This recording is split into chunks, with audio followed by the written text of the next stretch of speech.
Welcome to India का वक्त news channel. आप बोलोगे यार इतना उन्माद क्यों कर रहा है भाई, न्यूज बताने वाले कैसे उन्माद करके आते हैं क्या चैनल के ऊपर। पर मैं बताता हूँ आपको मैं उन्माद क्यों कर रहा हूँ। खुशी के अंदर खुशी इस बात की G20 का आगाज हो चुका है दिल्ली में। बाकी महाराष्ट्र का तो मुझे पता नहीं है, औरंगाबाद में जब हुआ तो वहाँ पे भी गटरें छुपा दी गई थी। मैं ये बताता हूँ मेहमान नवाजी का क्या नया तरीका है, क्या मेहमानों को बताने के लिए घर को बदली कर दो, ये मेरे को समझ में नहीं आता है। जैसे है वैसे ही रहना चाहिए, मेरा मानना ये ही रहना चाहिए जैसे है थे। अब तो मुझे बताइए कि पब्लिक के लिए पब्लिक का इनकम टैक्स का जो पैसा है कितने हजार करोड़ रुपए दिल्ली में खर्च कर दिया गया है, उसके बावजूद भी गरीबों के जो हालात है वहां पर सुधरे नहीं है। गरीबों को उल्टा वहां पे धक दिया गया है। किसी बंदे को अगर तुमने पेटी में बंद कर दिया, उसको हवा नहीं मिलेगी, उसको कैसा लगेगा थोड़ा सोच के देखिए जरा। क्योंकि असली जो कारस्तानी जो है वो जनता ही कर सकती है, किसको सत्ता बैठाना किसको सत्ता से हटाना ये जनता कर सकती है। अब 2700 करोड़ रुपए खर्चा कर कर सिर्फ मेहमानों को रुकने का इंतजाम करा गया है। ये सिर्फ एक तरीका बता रहा हूँ, सिर्फ साफ सफाई और सजाने की सजावट के अंदर 2700 करोड़ रुपए खर्चा हुआ है। ये मेरी रिपोर्ट नहीं है, ये मैंने भी ऑनलाइन से निकाला है और आपको बताने के लिए वेबसाइट से निकाला है। और टोटल जो खर्चा आ रहा है इसका 4000 करोड़ रुपए के ऊपर ये खर्चा करा गया है। उसके बावजूद भी आउट ऑफ कंट्री के जो लोग आए यहाँ पर, जो बड़े पदवीदार है, उनको खुश करने के लिए मोदी जी ने इतना पैसा लुटा दिया गया है। और ये लुटाया किसका पैसा? ये जनता का पैसा। उसके बावजूद भी हिंदुस्तानी जो आवाम वहां पर जो रह रहे हैं वो खुश नहीं है।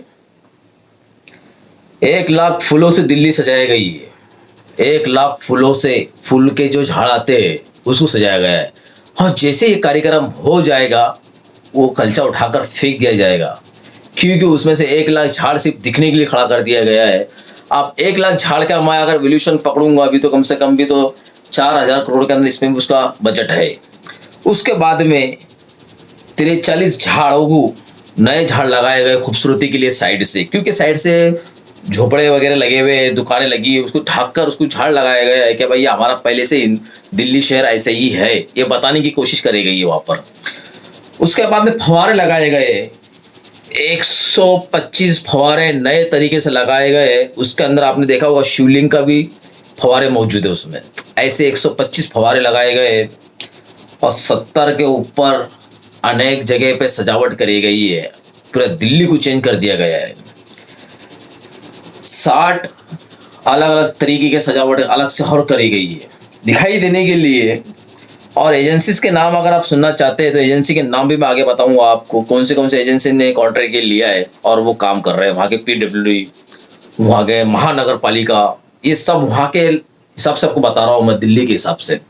उसके बावजूद भी हमारे हिंदुस्तानी जो वहाँ पर लोग रह रहे हैं वो खुश नहीं है। वो इसलिए कि आप वीडियो में आगे देखिए कि उनके हालात क्या हो, बदतर से बदतर हो चुके। ठीक है, हम मेहमान नवाजगी कर रहे हैं और अपने अंदाज में अगर करते तो और अच्छा रहता। जैसे हमारे प्रधानमंत्री अफ्रीका जब गए थे, वहाँ के लोगों ने कोई सजावट नहीं की थी।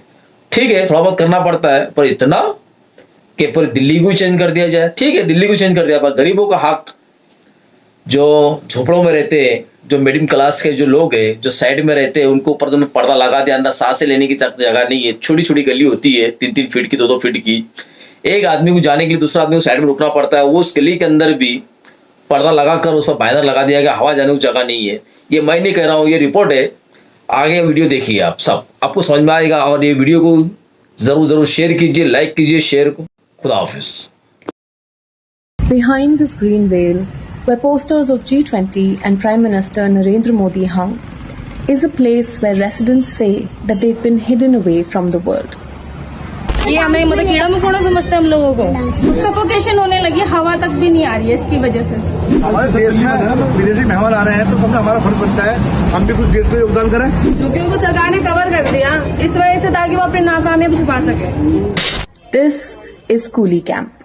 It's a slum in the heart of South Delhi's Vasant Vihar, just a stone's throw away from luxury hotels like Vasant Continental. About 10 days before the capital hosted the G20 summit, wooden scaffoldings went up around the slum and it was covered by green sheets. जो बाहर से विदेश से लोग आ रहे हैं उन समस्या समझने के लिए गरीबों का मोहल्ला देखने की दिल्ली राजधानी ऐसी है। G20 के चक्कर में लगा रहे हैं, पुलिस वाले भी आते रहते हैं, वही बता रहे थे। बाहर से दिखाएंगे मेन रोड बस, वो देखो साफ सुथरा, अंदर के लोगों की हालत नहीं दिखाएंगे। Away from the scaffolding, as we went deeper into the slum, the residents there had another story to tell. अगर हम कोई जानवर तो नहीं ना, इंसान है ना हम तो। सामान की जरूरत पड़ी, अब ये झुग्गी है, पूरा सामान मिलता नहीं है यहाँ पे, है ना। थोड़ा सामान के लिए जाएंगे, इतनी बुरी तरह से बदतमीजी से बोलेंगे, भाई हम तो रोड पे ही रहते हैं, तो गाड़ी गुड़ी है जो हमारी रोड पे खड़ी रहेगी। कुछ सामान लाना 1 मिनट खड़ा, वो ट्रैफिक पुलिस वाला इतनी बदतमीजी से बोलेगा। हम इंसान नहीं है क्या? जॉब करते हैं, अभी छोटी बड़ी है हमारी जॉब, ठीक है जी। जहाँ कच्चे मकान है वहाँ पक्के बनने चाहिए। आपके देश में अगर ऐसा हो रहा है तो आपके विदेश को अपना ठीक करना चाहिए हमें तो आपने क्यों पर्दा टांगा? बाद में अभी ये खबर हो गया, बाद में झुग्गी घेर देंगे, हम कहाँ जाएंगे? The majority of the people living inside this green cocoon were daily wagers who needed to venture out to find work. चौक पे जाएगा, कैसे जाएगा?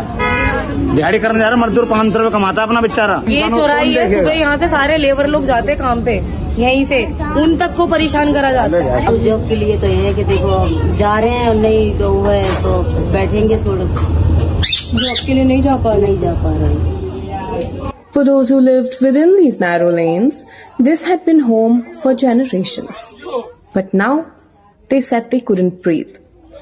जब से ये लगाया ना तब से थोड़ी सी सफोकेशन होने लगी, हवा तक भी नहीं आ रही है इसकी वजह से, तभी ज्यादा घुटन होती है। अब यहाँ हवा नहीं आ रही है, घुटन तो होगी, क्या करें? घुटन तो होगी, जब चारों तरफ से बंद कर देंगे तो घुटन होगी, हवा कहाँ से मिलेगी? ये लगाया ना तब से इनकी सफाइयाँ नहीं हो रही, नालियों में कीड़े निकल रहे नालियों में, यहाँ अंदर गलियों में तो आके ही नहीं देखते सफाइया वाले के। I hope the authorities get sick and die, and they'll be cursed by the poor. Some of those living in the slum approached the Delhi High Court to stop the evictions, but the court ruled the settlements illegal. Then city authorities ordered them to vacate by May the 31st. Both activists and residents like Devi say it's part of the beautification work for the summit beginning on September the 9th. The authorities have asked us to vacate the slum because of the G20, as they have to clean the area. If they have to clean, that does not mean they have to remove the poor. If the poor are looking so bad, they can make something nice, put a curtain or a sheet so that the poor are not visible.